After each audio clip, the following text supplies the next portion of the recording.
Welcome back to my YouTube channel, Cliff Cable TV. Once more, I thank you all my returning subscribers for subscribing to my channel. I was just watching Senator Eyinanya Abaribe on channel television, the interview he has with Shehu. So he said a lot of things, even to dismantle all the police checking point in Southeast. And also what is trending on the news by Ruben Abati, that Igbos don't give land to foreigners. Yeah, because he narrates what happened about that, because he said that the person in question is an in-law to Igbos. So when the man asked for land, they said, no, we cannot sell land to you because you are our in-laws. That in our place, we said that Ogobuchionye. So because you are our in-law, we cannot sell land to you. Rather, we will donate land to you as our in-law. So, but so many people, somebody like Ruben Abati, he misunderstood that and maybe saying all sort of nonsense. Even try to have a quarrel with Ojenika Obe in Arise TV. I will let you watch what Eyinanya Abaribe said about all those things. Even they talk about Peter Obi. If Peter Obi has won, maybe Nigeria would have been better than what it is now. Thank you once again for watching my channel. I let you watch, listen to him. Thank you.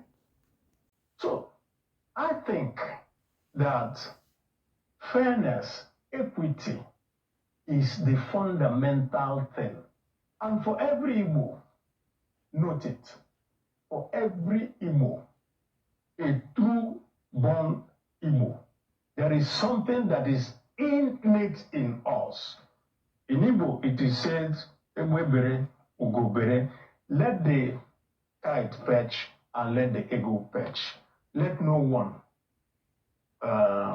disturb God. So we are known for fairness. So that's not the point. You're talking as though the Southeast has been subdued.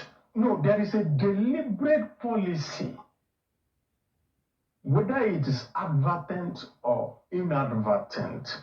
What people do when you come out of a war, when you have all this type of thing, when you want to have inclusiveness, you bend over backwards to make people feel that they are also part of this polity. And I say, and I repeat, you cannot have in your national anthem where you say, where no man is oppressed, and you continue to oppress a group of people. All you do so the South is an oppressed people. I'll tell you one thing, Sean, from Lagos to Ibadan,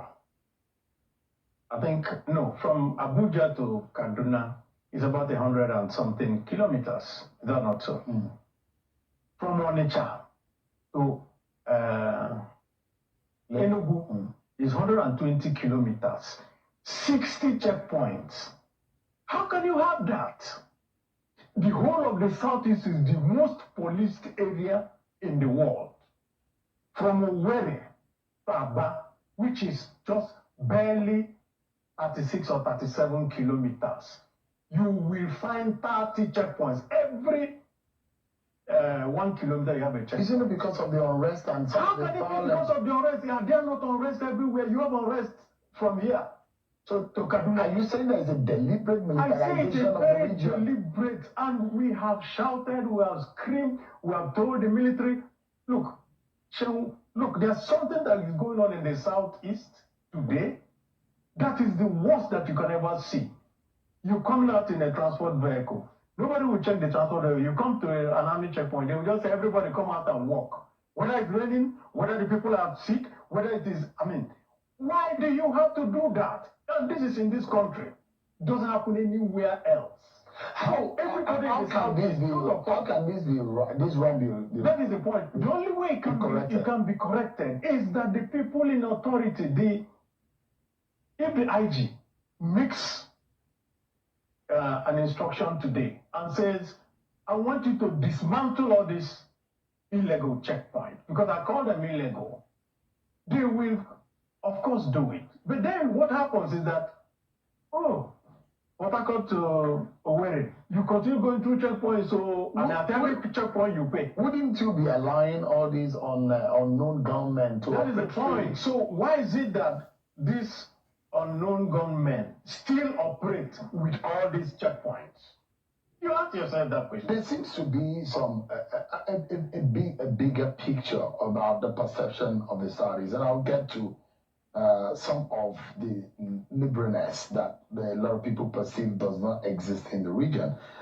First and foremost, do you think that if Peter Obi had won the election, 2023 presidential election, he had become president, there could have been a change in all of this? If Peter Obi had won, you probably would have seen a better Nigeria than what we are seeing today. Number one, he will not be as nepotistic as this government. He won't. It's not in him. That is just who we are. We feel for the other people. So you think the Tinubu government is highly nepotistic? I say so. I don't think so. I'm seeing it, and we see it every day. And I'm just giving you one example. How can Ogun State have 4 ministers? Well, Tinubu is not from Ogun State. That is the point. So why does he favor Ogun State? Look, Oyo State has only 1 minister.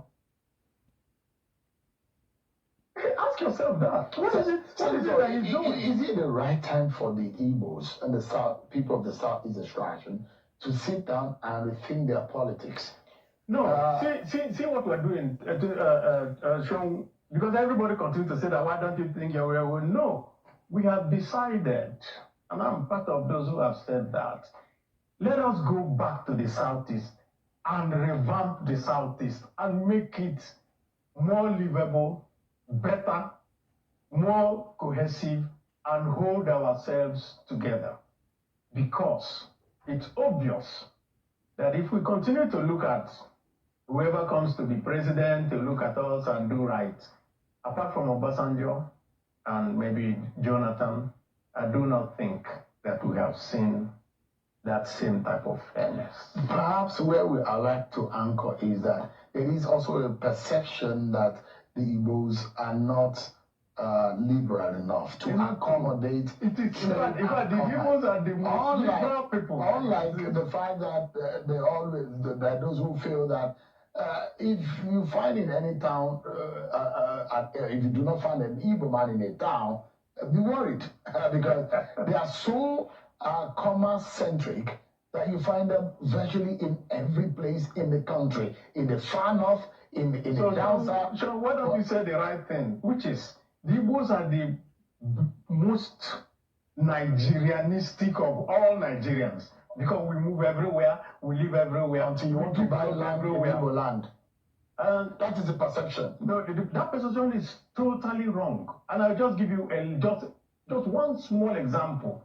I come from a village called Ahono. The next village to mine is Omuago, and it is exactly 5 kilometers from the city of Aba.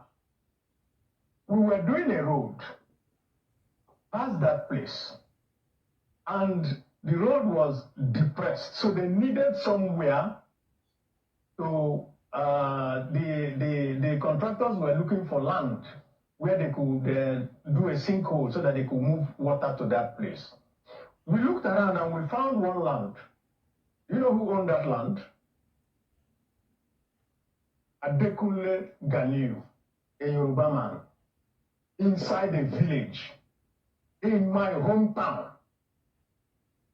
Adekunle Ganiu. He has 2 houses there and has a 3rd plot. It was that plot that we wanted to buy to discharge water into, and he said no, that he's not selling it because that he's going to build another house there. He's already built 2 houses in my village. So when people say all this, nobody goes there, I say, it's not true. All right. Not true. So the South is you can come to the South, liberal. you can do everything. Yeah. We are liberal, and I mean the example. Never mind what they heard in Arise about T.O.S. Benson. What happened with T.O.S. Benson? What? He came to ask for land, and the people said, "You are our in-law," and our people have a saying, "Ogo Uchionye." Your in-law is your God, is your own person. We can't sell land to you because you are our brother. Rather, we donate land to you. They donated land to him.